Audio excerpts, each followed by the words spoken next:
Some men kill to feed a fantasy. These 5 killed to erase one. They weren't angry. They were deliberate. No blood trails, no confessions. Each had a reason, a system, a tool set, a method only they understood. They operated in repair shops, doctors' offices, flood zones, and rental contracts, not with violence, but with vanishing, silent, precise, and without appeal. Before we begin, tell us where you're watching from and what time it is right now. And if you want more disturbing serial killer stories like these, don't forget to subscribe. Because these men didn't just get away with murder. They made sure no one knew it happened. Mason Rilka didn't speak to his victims. Not once. He didn't charm, didn't plead. He showed up at their doors in a khaki postal carrier uniform stitched with an old USPS patch that had been discontinued in 1986. He carried a clipboard, a pen with no ink, and a brown plastic bin filled with falsified delivery tags, each one hand-stamped with names pulled from discarded mail at the county dump. His targets were always rural, always single, always quiet. Women who lived at the edge of nowhere, where the nearest neighbor might not hear a scream if it happened inside a locked laundry room. His entry point was a lie of protocol. Package requires indoor handoff. Weather exposure risk. That's what the slip said. By the time the door opened, he'd already confirmed 2 things. 1, no visible car in the driveway besides the homeowners, and 2, no dogs. He memorized patterns from county road maps and postal routes that had been decommissioned during the 1988 restructuring, which gave him a list of roads still known to residents as post-drop zones, but no longer in use by the USPS, which meant no one would be expecting a real delivery. He used that to walk through 19 doorways over 7 years, and 19 women were never seen again. Mason didn't believe in blood. He didn't stab, slice, or beat. He engineered stillness. His preferred method was a plastic compression wrap he modified using industrial pallet wrap and a fold-tight metal core taken from automotive hose clamps. The device wrapped over the face, sealed at the base of the skull with a twist lock, and allowed precisely 96 seconds of oxygen before blackout. He practiced on mannequins. He tested decompression rates in homemade vacuum chambers. The kill itself took under 2 minutes, with no marks, no cuts, no fluid transfer. Victims died of hypoxia-induced cardiac arrest, not trauma. Once unconscious, he secured the body in a heavy-duty tool case modified with carbon filters and foam lining. He moved them at night, always the same route, through a private gravel trail that ran behind his uncle's defunct mining site, now fenced off and forgotten. Inside one of the mine's air shafts, Mason had welded a vertical chute about 14 feet deep with a false grate on top and a sealed base. It vented to nothing. There, he placed the bodies, wrapped in insulating mylar, layered with quicklime, and finally crushed beneath a rusted tailgate he dropped in piece by piece. There were no names, no mementos. The women were never found. But Mason made one mistake. On his 6th job, the victim had been repairing her garage furnace. When she opened the door, she was still wearing work gloves, thick rubber-lined ones, which remained on after she fell. The gloves retained a smudge of Mason's partial print, transferred from the clipboard, but it sat in an evidence box for 5 years before anyone noticed it didn't match any licensed postal worker within 300 miles. Meanwhile, Mason continued. Every disposal was logged in shorthand on index cards sealed in wax paper and hidden inside ceramic tiles he placed around the base of his fireplace. He logged weight, time of death, weather conditions, and duration of transport. He used the ash from burned identification cards to blend into grout. Even the teeth, broken with a clamp press and cremated in a converted coal stove, were rendered down with bone meal and cast into bricks he donated to a local restoration project. That project still stands. The last confirmed kill was in December 1997. a woman named Linda Croft. Her front door was found slightly ajar. No sign of struggle. The mail bin was inside. Her body was never recovered. But 3 days later, a township inspector noticed an out-of-place postal bin wedged into a creek off Route 209. The bin had no prints, no tag, just a hair. The match came in 2002, mitochondrial, inconclusive, but enough to reopen the case. By then, Mason had left the county. No digital trail. He used cash, had no active license, and filed no taxes. He was technically alive, but legally invisible. It wasn't until 2009 that a partial latent print on a dropped clipboard fragment from Linda's home, the one with the glove smudge, was matched to a low-level juvenile offender once processed for theft in 1978 under the name Michael R. Kess. A fake. That alias traced back to an expired mining license from Carbon County, registered to a warehouse where Mason once worked. Police searched the old mine, found nothing, but they kept digging, and inside a sealed shaft welded beneath a rusted furnace, they found 19 molars, 2 pelvic bones, and a half-burned label from a USPS patch discontinued in 1986. Mason was never arrested. No known location, no financial activity, but his fireplace remains under federal seal, and the restoration bricks are still in use at a school in Jim Thorpe. Walls built unknowingly with the final remains of 19 women who opened their doors for a package that didn't exist. The investigation into Mason Rilka didn't begin with a body, it began with a door left open. When Linda Croft's neighbor noticed her garage light still on at 11:40 p.m. on a December Sunday, she assumed Linda had forgotten. But when the light was still on at dawn and the door hadn't moved, she called in a wellness check. Officers found no sign of forced entry, no struggle. Just a tan plastic delivery bin, a clipless clipboard on the table, and Linda's phone still charging in the kitchen. The television was paused on a home repair segment. Coffee, half full, had gone cold. The bin was standard issue USPS, except it wasn't. The stamp on the bottom read C7/1984, a designation not used since the USPS reform in 1986. That anomaly made it into the report, but no flag was raised. Linda's case was treated as a voluntary disappearance. After all, she was single, solvent, and independent. It wasn't until 2 other women along the same corridor, both living on disused rural mail roads, vanished within 18 months that a cold pattern started to thaw. The case was reopened in 2002 when forensic reanalysis on a rubber work glove recovered from Linda's garage revealed 2 key prints, one from Linda and a partial from a male individual, unknown in APIS.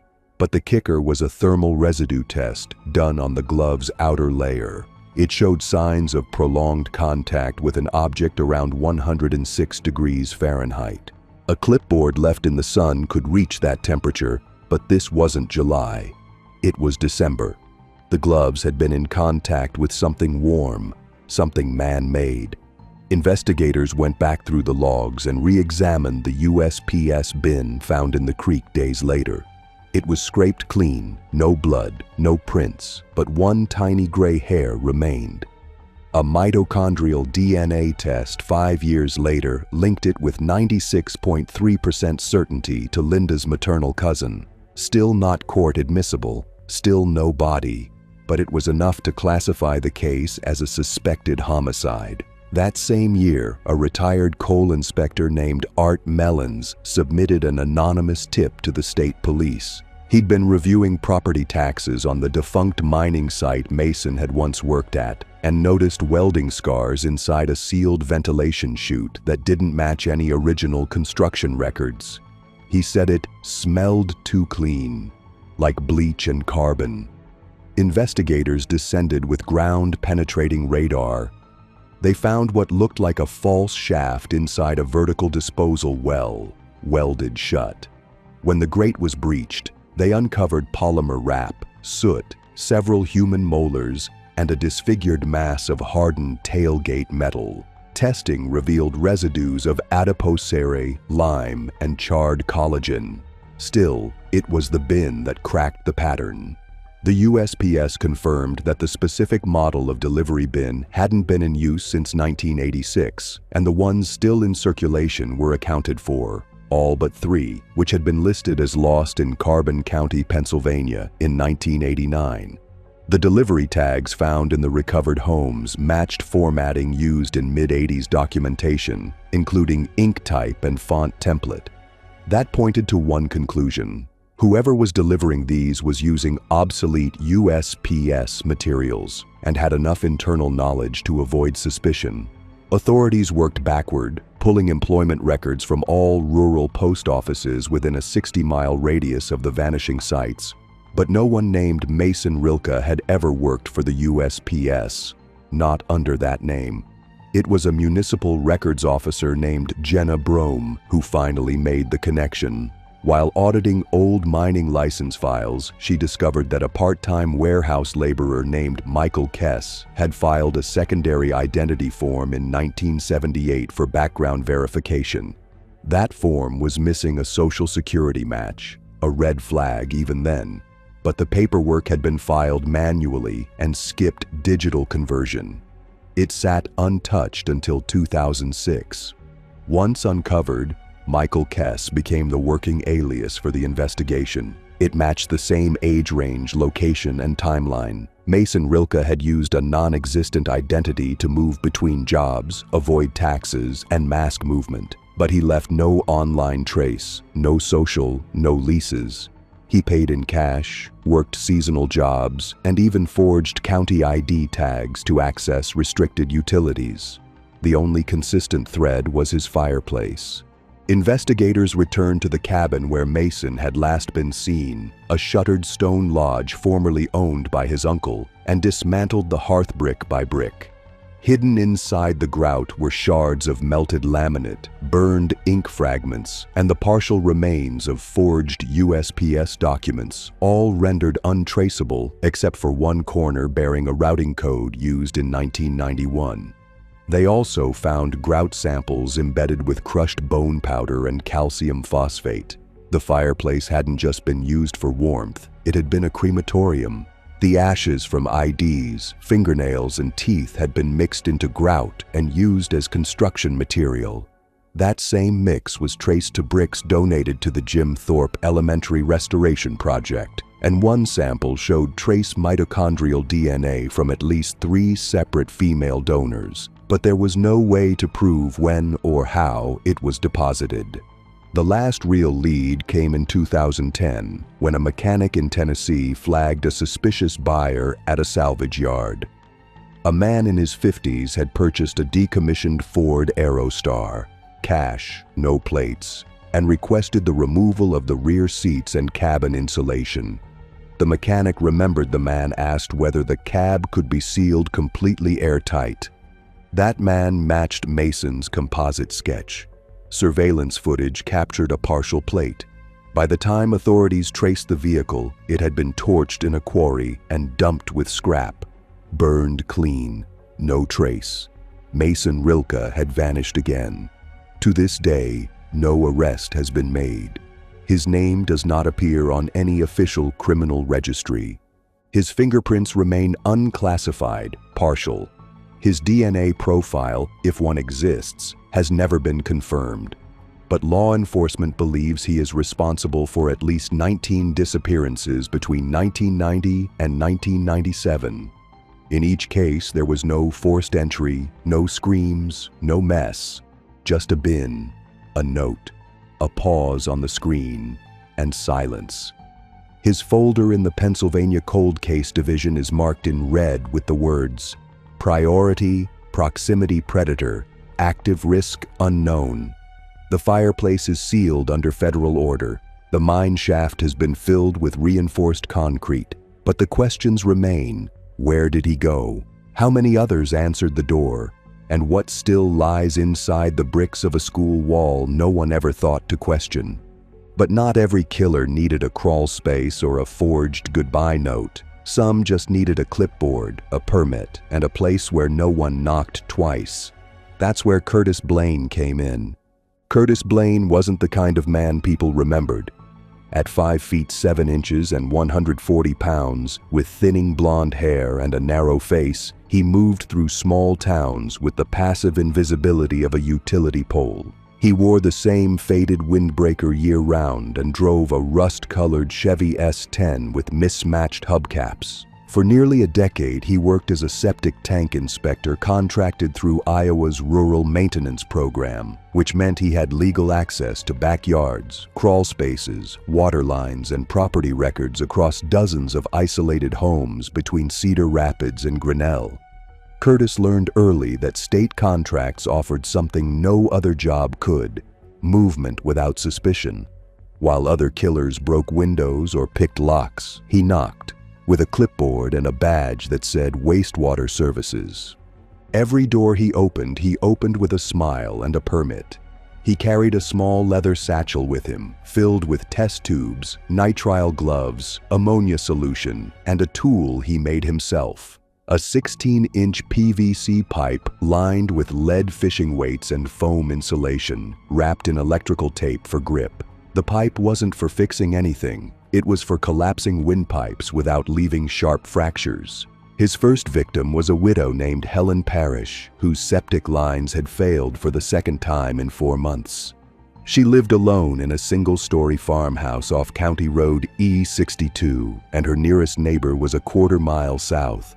Curtis spent 3 separate visits inspecting the property. On the third, he waited until Helen went to retrieve a receipt from her filing cabinet. While she crouched over the bottom drawer, he stepped behind her and struck her twice behind the right ear, once to stun, once to silence. Then he wrapped her face in duct tape and carried her out through the back porch wrapped in a ground tarp. There were no screams. The television was still on. He placed a septic hazard "Do Not Enter" notice on the front door and backed out of the driveway at 2:14 p.m. No one noticed. Curtis had already scoped out an abandoned limestone quarry 11 miles west. He'd tested the water depth using a weighted fishing line and found a submerged rock shelf about 30 feet deep that created a natural crevice under the surface. It was narrow, jagged, and undetectable by aerial scan. That night, he placed Helen's body in a contractor bag weighted with rebar, drilled small air holes into the plastic to allow sinkage, and lowered her into the crevice using rope and a homemade pulley system fitted to the tailgate of his truck. He burned her clothing separately in a steel barrel he'd buried on his brother's unused farm plot under the guise of disposing contaminated uniforms. Over the next 8 years, Curtis repeated this process with 7 more women, all over the age of 50, all with failing septic or drainage systems, all living on properties where no one would check for weeks. He never used the same barrel twice. After each burn, he would scatter the ash in roadside ditches across separate counties during nighttime drives. What made Curtis deadly wasn't rage or compulsion, it was his understanding of systems. He knew which homes were up for inspection, when property taxes lapsed, and which elderly residents had no emergency contacts. The state gave him access, and he used it like a scalpel. After each disappearance, he filed a fake follow-up report, noting that the resident wasn't home and service was deferred. The reports were photocopied and mailed to a now-defunct field office that never cross-referenced visits. There was no digital record. Curtis didn't keep trophies, but he did photograph their water lines, not their faces, and stored the images on undeveloped 35mm film rolls sealed in mason jars under his floorboards. His disposal method evolved in 1989 after he began attending local estate auctions. Curtis's preferred disposal method shifted in 1990 when one of the quarry shelves partially collapsed during spring flooding, nearly exposing the plastic sheeting from his third drop site. From then on, he avoided natural water entirely. Instead, he converted the storm shelter behind his late father's farmhouse into what he called a dry silo. a 9 by 9 concrete chamber beneath the earth, originally used for grain storage, now fitted with a floor drain, ventilation shaft, and 3-tier shelving rigged from steel fencing. He reinforced the door with scrap metal and added 2 locks, one on the outside, one inside, in case he needed to close it from below. His victims were still selected through the state wastewater system, but he now began targeting only those whose properties bordered state forest land, giving him more privacy and dirt cover if needed. The murders followed the same rhythm: single blunt strike, duct tape, tarp wrap, then transfer to the shelter during late dusk. Inside, Curtis would strip the body and incinerate all clothing first, not with open flame, but via high-heat air blowers retrofitted with a propane source. Ash was vacuumed, cooled, and sealed in cement mix for disposal in old septic holes. The bodies themselves were drained using gravity elevation, then partially dismembered with a blunt pruning saw, nothing serrated. He removed teeth with a modified leather punch and pulverized bone fragments using a hydraulic jack and steel tray. The remains were layered between lime and industrial mulch inside black polyethylene drums and buried inside forest root systems marked only by natural branch formations. No markings, no tools nearby. Only Curtis could interpret the code. And still, not a trace. He would have gone undetected if not for the house fire in March 1992. A faulty water heater at his property caused a flash ignition that gutted half the interior while Curtis was on a weekend trip to Ottumwa. Fire crews discovered no human remains, but they did find the floorboards in his pantry had warped from underneath. And when they pulled the slats, they found 4 mason jars packed with undeveloped film rolls and what looked like plumbing schematics sealed in freezer bags. The images, once processed, revealed nothing explicitly violent, no bodies, no blood, but they did show dozens of homes and crawl spaces that matched addresses from long unsolved missing persons files. One jar also contained a hand-drawn map of what appeared to be gas line locations, but with strange X's marked on trails through state parkland. Detectives recognized the pattern matched 3 prior disappearance zones from the late 80s. The connection was circumstantial, but enough for a warrant. When they opened the storm shelter behind the farmhouse, it was empty, shelves removed, drain bleached. The only remaining item was a broken glove snapped between the hinges of the entry door, which matched the chemical make of gloves found burned in the quarry 6 years prior. But Curtis was gone. His truck had been found abandoned 2 counties away, keys still in the ignition. No fingerprints, no fibers, no receipts, just a folded note under the visor that read, "Backflow complete." Authorities believe he planned his disappearance years in advance, possibly assuming a new identity using information stolen from septic records. Despite forensic cross-referencing across 4 counties, Curtis Blaine has never been seen again. His shelter was filled with concrete, the jars were archived, and 8 women remain listed as missing, presumed dead. But even now, every spring when the ground softens just enough, rangers report small sinkholes opening in the old forest trails, as if the roots are still shifting, digesting what was left behind. Curtis vanished without a fingerprint, no body, no sound, just sinkholes and silence. But the next one didn't bother hiding in shadows. He worked in daylight, and he only needed 4 minutes, a pencil, and a reason. Gerald Trent didn't use rope, knives, or duct tape. He used silence, and he used pencils. From 1986 to 1992, 8 confirmed disappearances were later linked to the same person. Someone who worked as a temporary census assistant in Illinois, Missouri, and southern Indiana during odd-numbered years, always hired under a different alias, always traveling by bus, and never collecting paychecks under a social security number that matched. Gerald operated by data. He would obtain door-to-door assignments, knock once, and if no one answered, log it, mark the home with a subtle pencil dot above the doorbell casing, and return 2 weeks later. But if a woman answered the first time, alone, under the age of 45, and within walking distance of a rear alley, he would initiate. The second visit involved a forged, follow-up discrepancy form printed on carbonless paper with official-looking barcodes he copied from legitimate census templates. Gerald's pitch was always the same. "I just need to verify your response to the employment field. Shouldn't take more than 3 minutes." He wore state-issued polos with iron-on patches, ID badges with correct fonts, and carried a clipboard with 3 layers of forms to obscure the real item. A long mechanical drafting pencil, modified to fit a carbon fiber core, sharpened like a spike. Once inside, he would stand at a 45-degree angle to the doorway, request that the woman sit at her kitchen table, and begin asking basic employment questions from the sheet. He kept the questions mundane, predictable.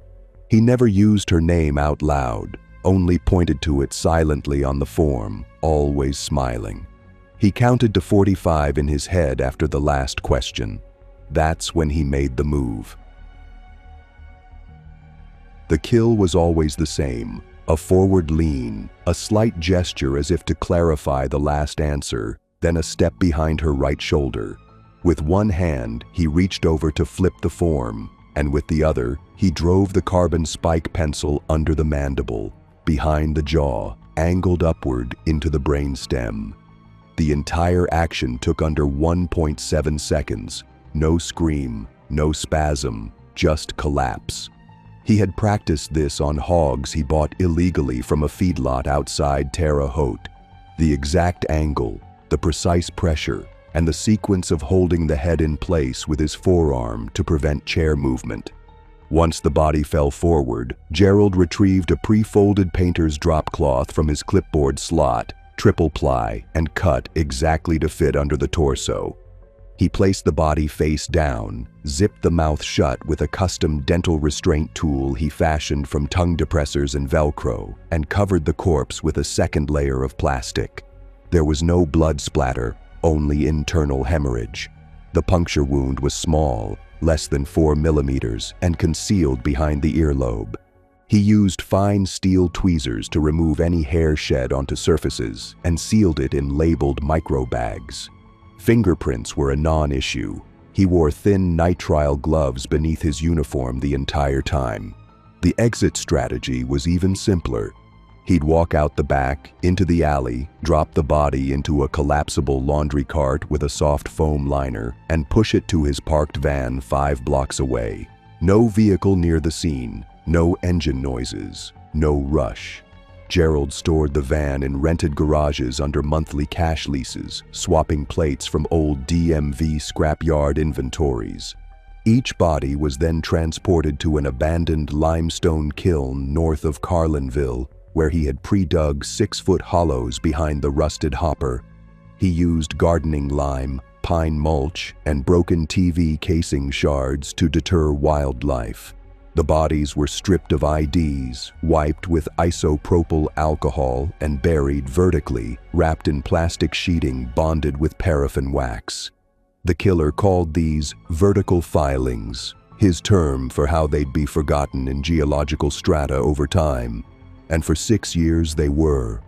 What cracked Gerald Trent's cycle wasn't a body, it wasn't a witness or a confession, it was a door frame, specifically a worn cedar frame in Murfreesboro, Illinois, where a homeowner had painted over her trim just weeks before the census knock.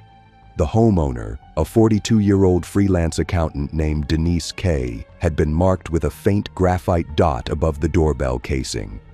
After her disappearance in October 1992, her sister came to check on her and noticed something strange. A small indentation in the soft wood, exactly where she had finished painting weeks earlier. The paint was cracked in a circular shape, about the size of a pencil eraser. She mentioned it to the responding officer casually, thinking it was damage from weather or keys. The officer logged it in passing. But 6 months later, during a review of another missing persons case in the same district, a cold case clerk cross-referenced doorframe photos and saw the same marking on 2 other properties from unrelated disappearances. It was subtle, almost invisible unless backlit. But once the correlation was noted, forensic teams began photographing similar disappearances within the Tri-County area. 13 of the cases involved homes with near-identical pencil impressions. That's when they discovered all 13 victims had participated in door-to-door census surveys, and each had marked forms signed by different names, but all with handwriting that shared unique pressure characteristics. The FBI's Behavioral Analysis Unit noted the ink depth on all forms was heavy at the baseline, light at the descender, a sign of someone writing while standing, applying downward weight. The penmanship was consistent with a right-handed male between 35 to 50 years old, trained in architectural drafting. They weren't chasing a census taker, they were chasing a human plotter. In 1994, a decayed blueprint found in a condemned farmhouse near Vandalia provided the final shift. A real estate crew had entered to document asbestos damage when they found several rolled documents stuffed behind a hollow wall panel in the basement. Among them was a topographic map of Macoupin County, marked with red dots and small dates. But what caught the forensic team's eye was a handwritten margin note. Vertical slot 4A, strong clay mix. That was Gerald's wording, vertical slot, identical to how the BAU had begun labeling the body positions they theorized were underground. Soil sampling began immediately. It took 11 weeks and 300 hours of ground-penetrating radar to locate the burial site, a limestone kiln once used by a long-defunct coal treatment company. The entrance had collapsed decades ago, but the land above it was soft. Inside a collapsed hopper cavity, under 6 feet of debris, authorities recovered 4 polymer-sealed body packages, wax-melted, plastic-wrapped, and vertically compressed with concrete sacks. Each contained a single female, aged 26 to 41. The bodies were intact enough to match dental records to 4 of the missing census respondents. There were no stab wounds, no blood. Only the same puncture mark behind the left jaw, same restraint device in the mouth, and all internal damage isolated to the medulla and pons, consistent with a single upward ballistic-style injury. Gerald was never found. No known fingerprints, no confirmed identity. But in 1997, a mechanical drafting tool with a custom graphite chamber was recovered from a storage locker in Peoria. It had been left in a box labeled "Survey Equipment, Do Not Discard." Inside was a ledger, written in block pencil letters, listing initials, street codes, and what appeared to be timestamps, all within the 2 to 4 minute window of entry and exit. The FBI believes this was Gerald's own kill log. The final entry was dated October 19, 1992, Denise K. After that, no more names, no new dots, and no sightings. Some believe Gerald died, some believe he fled, but investigators say the precision was too perfect to stop without intention. No trace, no confession, just filings in the dirt, etched in silence. His method wasn't flashy, his motive was never known, but his signature remains untouched, a spike, a form, and a 3-minute window that no one ever saw coming. Gerald marked his victims with pencil. The next one used ink. And what he signed wasn't just paper, it was permission to vanish. Lyall Mercer was a notary public. He worked out of a small trailer office beside a Shell station in Vail, Oregon. He never advertised, never needed to. His clients came by word of mouth, divorce papers, lease agreements, livestock deeds, mostly rural paperwork. But what no one realized was that Lyall notarized more than just documents. He notarized disappearances. Between 1987 and 1993, 8 people across Idaho and eastern Oregon left behind legally signed release forms, power of attorney transfers, resignation letters, affidavits of travel intent, all verified by Lyall's stamp and signature. Every one of those people was never seen again. The victims weren't connected by background or lifestyle. One was a ranch hand, one a middle school janitor. Two were elderly siblings from a county nursing home. The only pattern was the paperwork. Lyall's victims had all recently changed or signed away legal control, property, wages, travel plans, before they vanished. At first, it looked like standard notarization work. Then a discrepancy appeared in the signature of Alice Kerr, a 61-year-old widow who supposedly sold her house and relocated to Arizona in 1991. Her family received a notarized letter stating she no longer wished contact. The police didn't pursue it until a Title IX clerk reviewing deed transfers noticed Alice's signature on the seller's form didn't match her original DMV file. The slant was reversed, and the pressure points were off. A forensic handwriting analyst confirmed what the family suspected. The signature was forged. The notary stamp was real, but the pen wasn't Alice's, it was Lyall's. Lyall's process began with empathy. He spent time listening. He'd ask polite questions about legal stress, wills, debts, land disputes. He always framed it as just being helpful, even offering free guidance on which forms to download. Victims came in vulnerable. Most didn't understand legalese. Lyall did. He'd print extra copies, offer to sign on their behalf to speed things up. But what they didn't realize was that Lyall often switched the actual forms during the stamping process. In several cases, he replaced power of attorney forms with sale deeds and vice versa. The ink and header text looked identical, but the fine print changed everything. He filed these through a secondary courier, a shell print shop in Nampa that handled Dropbox submissions. Once filed, the legal trail was clean. The victim had voluntarily signed over rights. Then they disappeared. Lyall's kills were always off-site. He never harmed them in the office. Instead, he gave them directions, sometimes to a courier location, sometimes to a land parcel, where they'd finalize the deal or get notarized again. But those places didn't exist. What did exist were burn pits, rural cellars, and a disused grain silo registered to Lyall's late uncle. He would intercept his victims en route, often staging as a concerned bystander offering to guide them. Once inside his truck, he activated child locks and offered bottled water laced with antihistamines and barbiturates.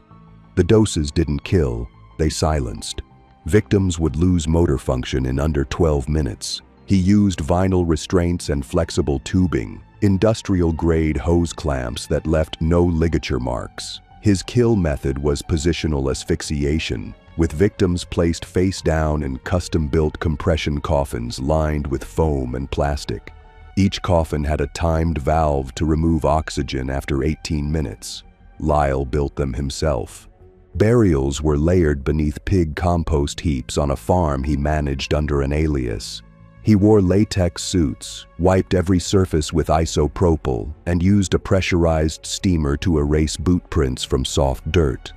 Bones were never buried. They were dissolved using a slurry of lime and cattle feed enzymes he sourced through veterinary suppliers. Even teeth didn't remain. He pulverized them using the same livestock grain mill used for cracked corn. The slurry was dumped into irrigation runoffs at night. No DNA, no hair, no trace. The only thing left behind was a clean document, stamped, signed, and legally airtight. Lyall Mercer was never a suspect. For years, his notarized documents were used as confirmation that the victims had acted on their own. In most cases, law enforcement didn't even open missing person reports because the victims had left behind legal statements, withdrawals from leases, resignation letters, messages to family, and they all bore Lyall's seal, an official stamp issued by the state of Oregon. But one error cracked it open. In 1993, a paralegal named Daniel Hyde in Baker City noticed something strange about a vehicle transfer affidavit for a missing handyman named Peter Rowlands. The form looked normal at first glance, but Daniel, a part-time calligrapher, spotted a tremor in the capital P. It was inconsistent with the rest of the signature. Curious, he requested Peter's original employment forms and found that the signature on the affidavit had a completely different loop formation on lowercase d. The county clerk, assuming it was fraud, contacted the Notary Public's licensing board. When they cross-referenced the file, they saw Lyall Mercer's seal. Still, it wasn't considered a red flag until a second forged signature surfaced on a quitclaim deed for a different missing person, also bearing Lyall's name. That's when the district attorney's office pulled every notarized document Lyall had filed since 1987.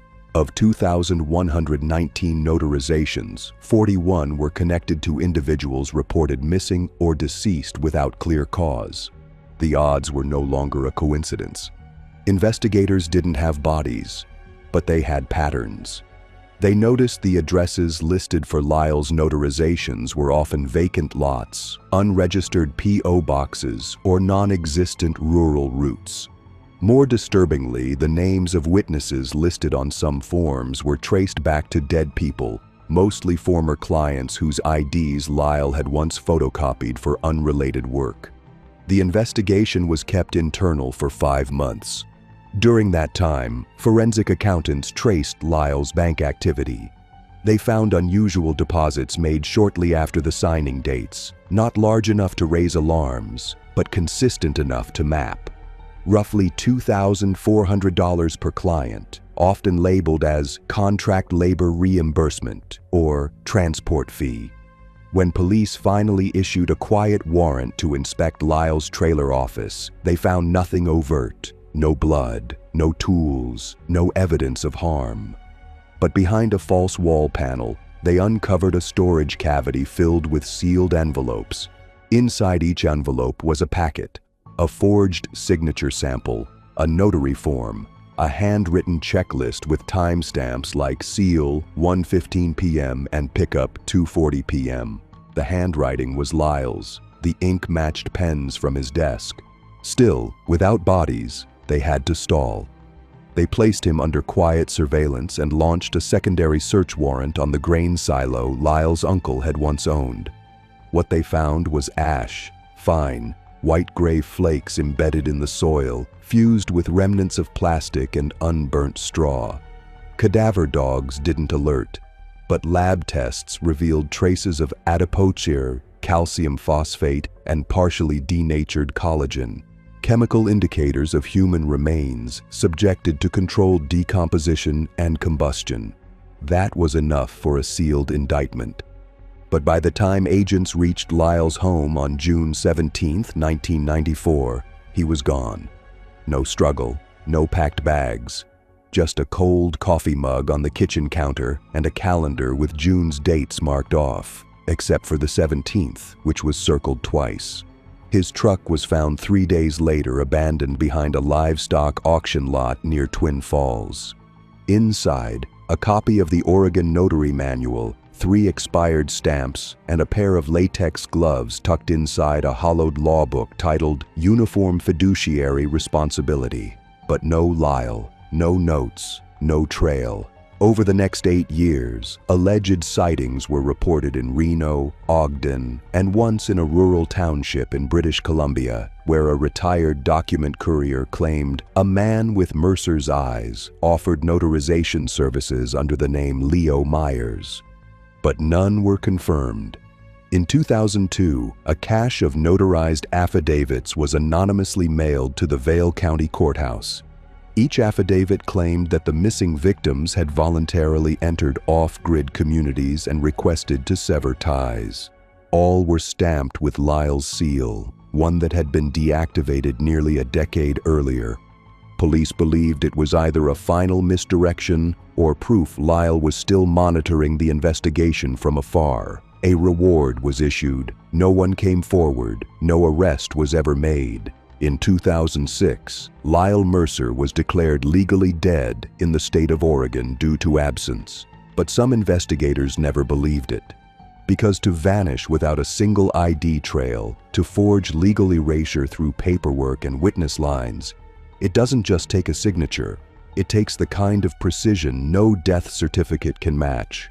For those 8 victims, there is no grave, no confession, no forensic closure, just notarized disappearance, stamped once, filed forever. Lyall erased people with paperwork, but the next one didn't bother with lies or loopholes.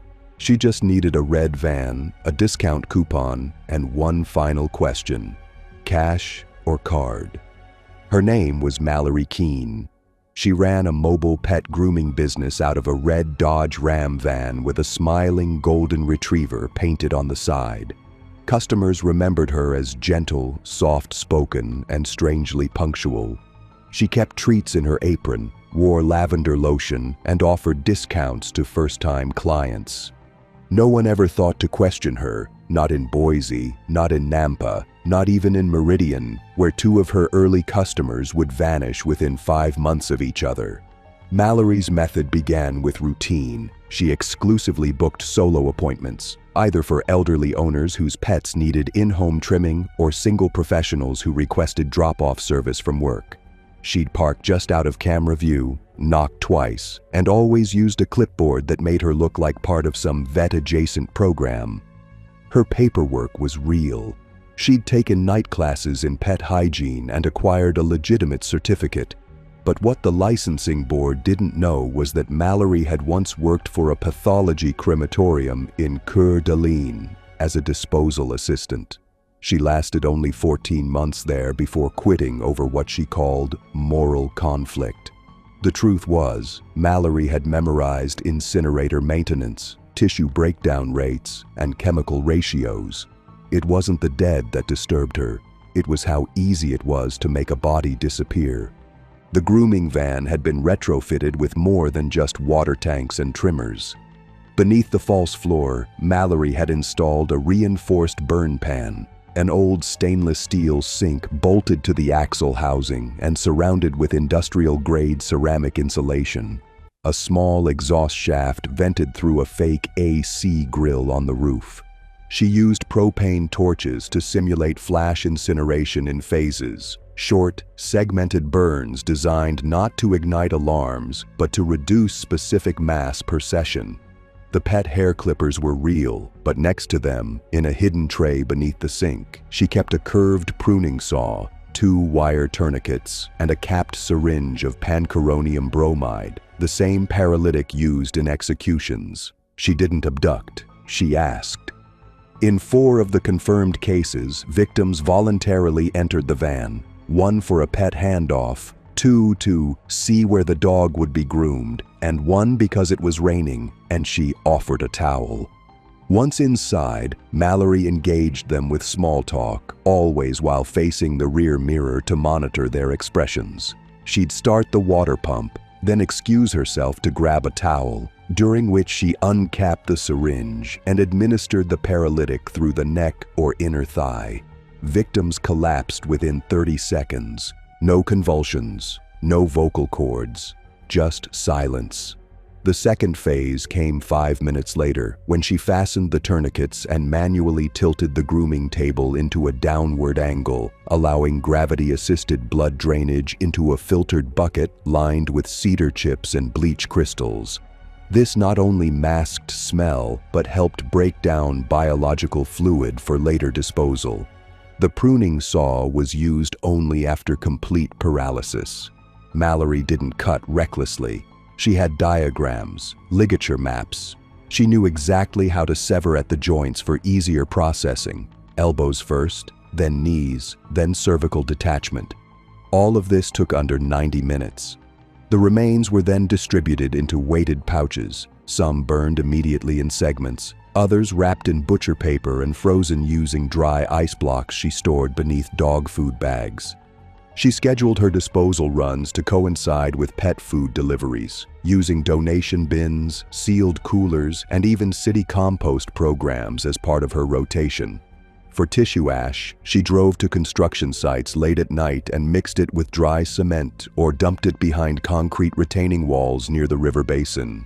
Bone fragments were her only risk. Those she ground by hand using a hammer mallet and pestle system inside a metal cooler, then fed into birdseed bags and left near trailheads, disguised as discarded feed. The few traces ever recovered were either unidentifiable or mistaken for animal waste. She kept everything sterilized.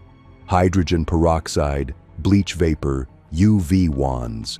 She replaced rubber mats every 3 weeks and used veterinary-grade disinfectant in her water tank. There was no scent, no staining, no odd residue, and she didn't repeat regions often. Every 4 months, she rotated her business license to a different neighboring county and used a new cell number, all prepaid and registered under variations of Keane Pet Care or Whiskerworks Mobile. The website used generic templates and was always deleted within 6 months. Clients were mostly from classifieds or local bulletin boards, older residents, small households, no shared networks. She never used social media. Her entire client base was analog. For years, the disappearances went unnoticed.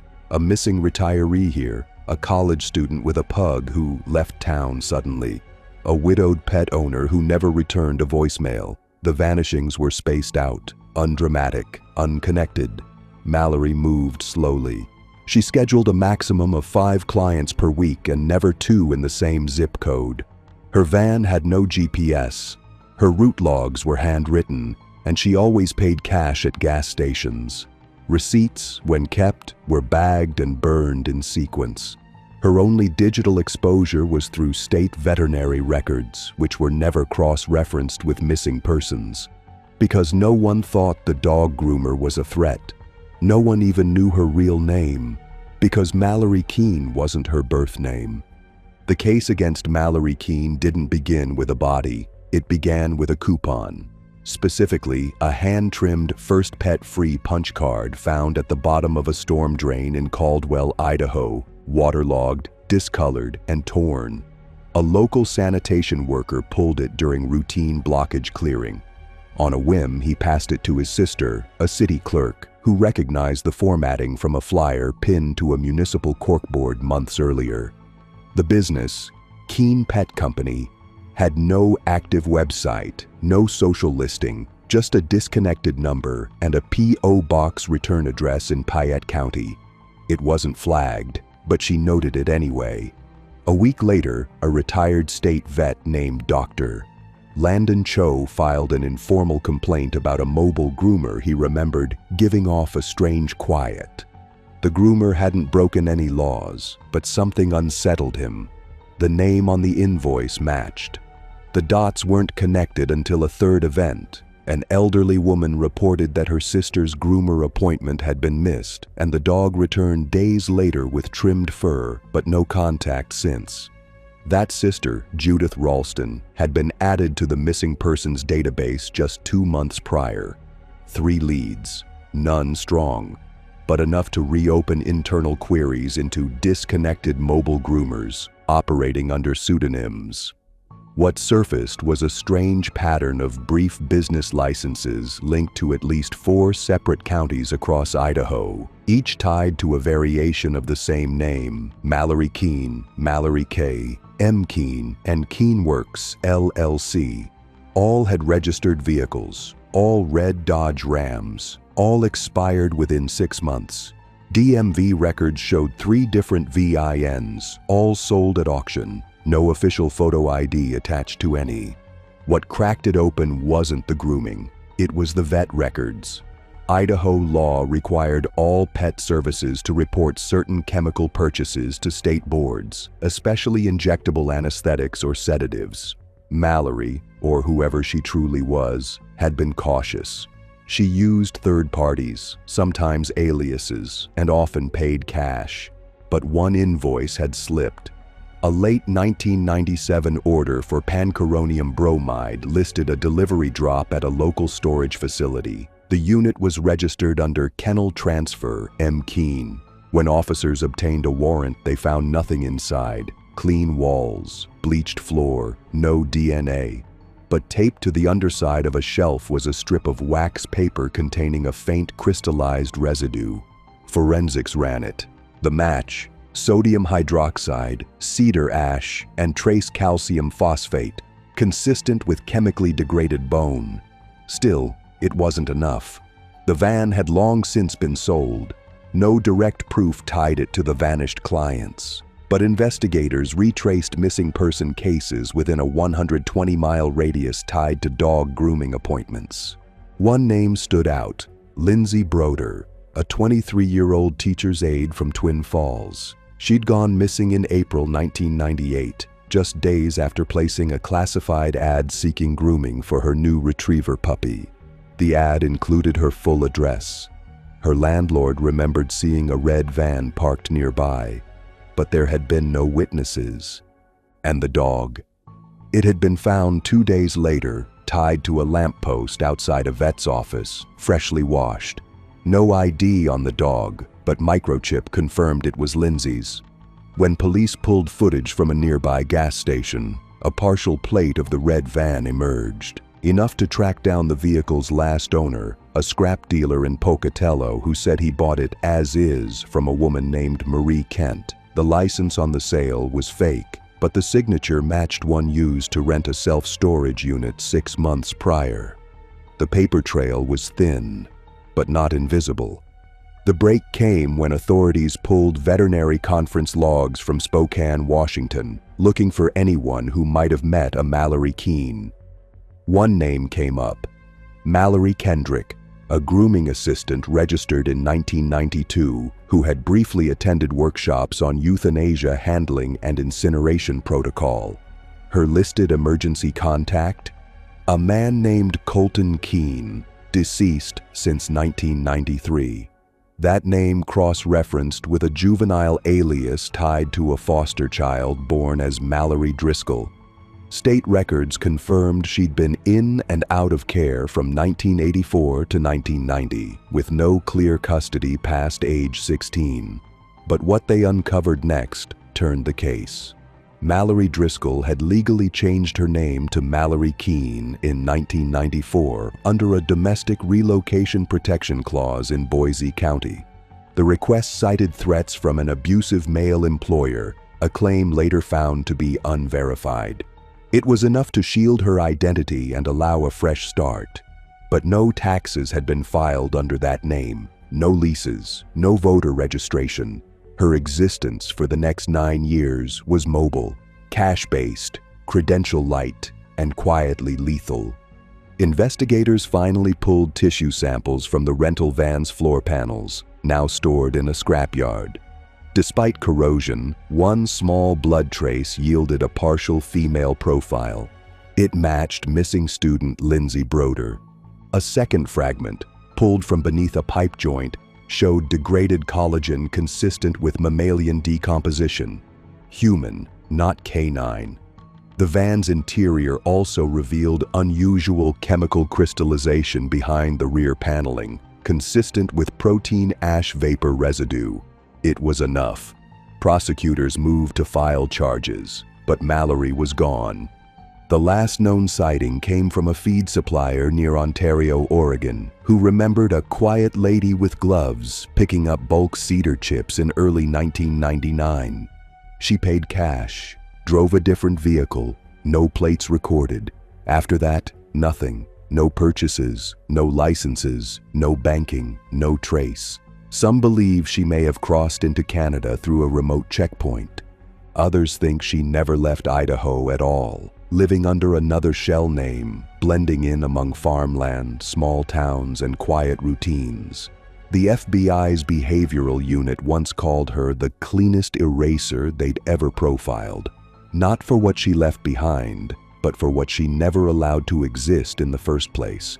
No digital crumbs, no drama, no blood trails, just animals, silence, and misdirection.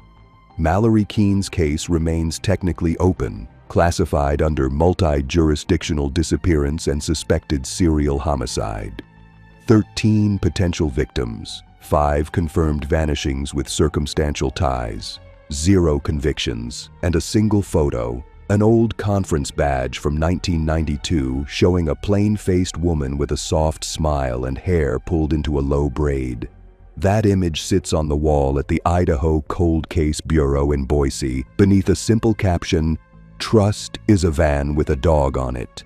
5 killers, no rage, no blood trails, just spreadsheets, contracts, coupons, and calm hands.